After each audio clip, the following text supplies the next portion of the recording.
So that happened. Yeah, I went to cover STCC for The Escapist, and yes, I live tweeted the really exciting parts of the big Marvel Cinematic Universe Hall H presentation, and yes, I am going to do a follow-up on the previous episode that was all speculation as to how right I was or not, but not right now, because we've got to talk about the big fucking out-of-nowhere surprise they dropped on everyone. Mahershala, it looks like you brought your own hat, Mahershala. You did? What is that?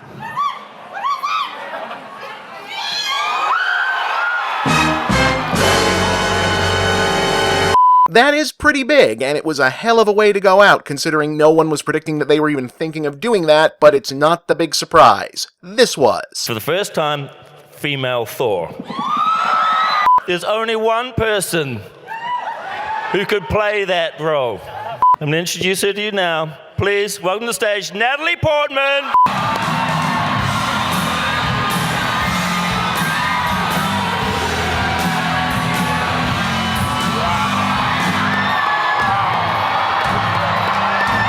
Yep, we already knew they were doing Thor 4, now we know they've got a title, a hell of a great logo. Tessa Thompson gets to make Valkyrie the official on-screen first out-of-the-closet LGBTQ superhero in the Marvel movies, and Natalie Portman is back in the franchise to do a version of the Jane Foster becomes Mighty Thor storyline from the 2014 Thor comics, which is kind of two whole separate huge deals. I mean, for real, not even people who thought they might do a female Thor story had much hope for Portman to come back, so seeing her run out on stage at Comic-Con was mind-blowing. The room exploded for it. I was there. Firstly, because Natalie Portman getting pissed off and telling Disney where they could cram it over the prior regime at Marvel Studios, relegating her role to a damsel in distress status and firing Patty Jenkins from Thor 2, was pretty much the black mark on the earlier, shakier days of the MCU management and part of the reason the Thor franchise needed the Ragnarok reboot, and secondly, because while it has its own passionate fanbase and was well received by many comics critics, the Jane Foster Thor story arc and the all-new, all-different character diversity wave that was part of during that period at Marvel was extremely controversial and savagely hated by, well, loud assholes who yell about comics and alt-right conspiracy memes to other malcontents on YouTube, which means Thor Love and Thunder effectively represents a mending of fences with past errors and a doubling down on the $1 billion box office bite me to the haters that was Captain Marvel. Prove to me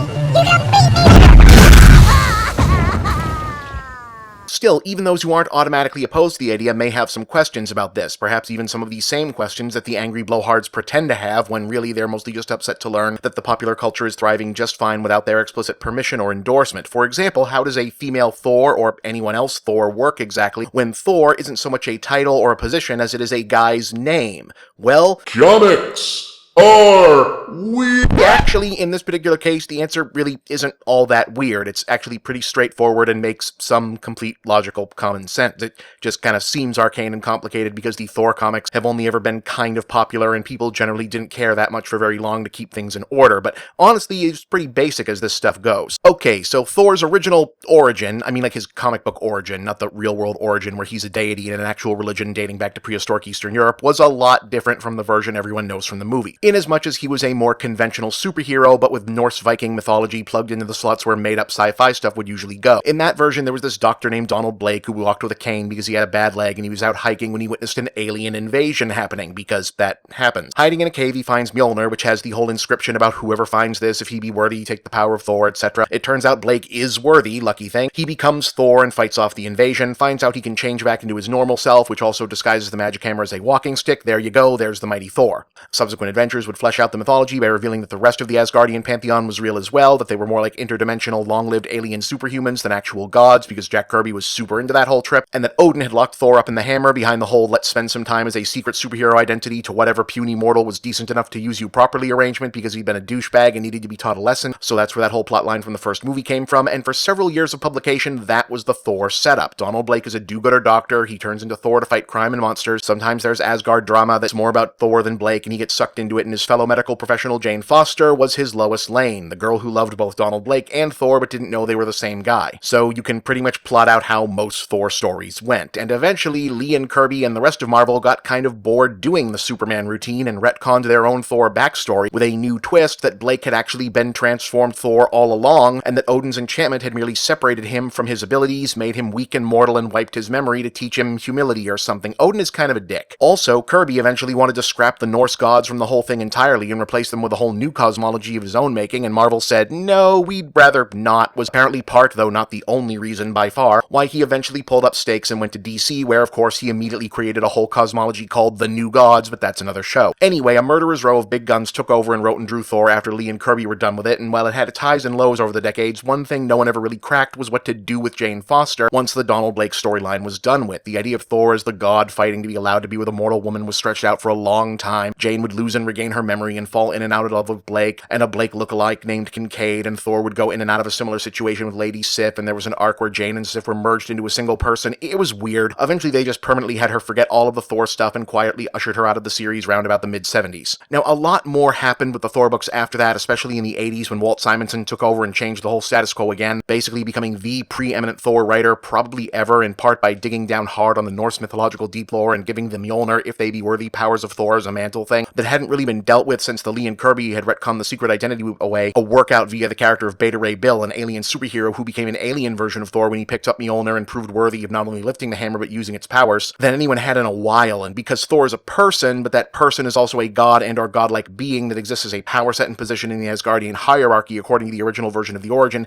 even though that was kind of a trick being played on him specifically by his dad. Now, does that make sense to you?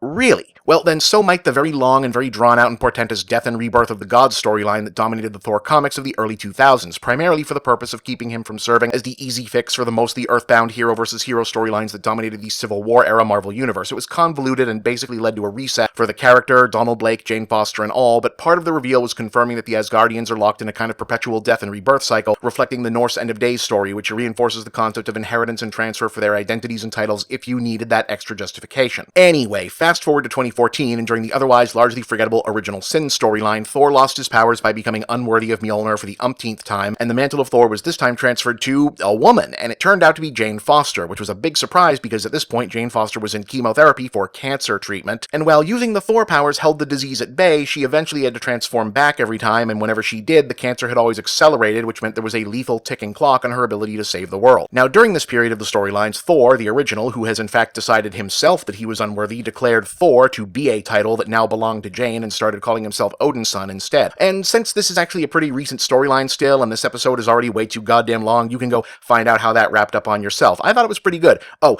and none of this is exactly without precedent either. It was inspired by an issue of What If from the 70s where Jane found the hammer instead of Donald Blake and became a female Thor called Thordis. Decent story, weird ending involving Odin marrying girl Thor and Donald Blake becoming regular Thor anyway. Very strange. How's it going to work in the movie? The hell if I know, considering how quickly this was announced and came together. I doubt they've got it 100% cracked in the screenplay as it is. Given that it's Taika Waititi and the Ragnarok team again, I doubt they'll be going for the same high melodrama that the comics version did. I mean, taking Thor too seriously is what drove the series off the road in the first place. Ragnarok righted the ship by going full action comedy. Portman herself was much more at home doing reactive romantic comedy vibes in the first Thor than imperiled princess stuff in Dark World. I have to imagine it'll be more like, whoa, I've got powers, what do I even do with these? Physical comedy hijinks, she'll get all shredded and in shape for some badass girl power fight scenes, sure. I don't think she'll be Valkyrie's queen, but maybe they'll flirt with the idea. Maybe that's where Angela's gonna come in, or we'll get a Captain Marvel appearance. Maybe the love part in the title means Enchantress is the villain. A lot of things can happen here. Whatever, it's a Marvel movie, so it's probably gonna be either good to very good, make $1 billion either way, and even if I don't like it, it's gonna take a lot for me not to look forward to Natalie Portman with an MMA bod wailing on people in fantasy armor. So yeah,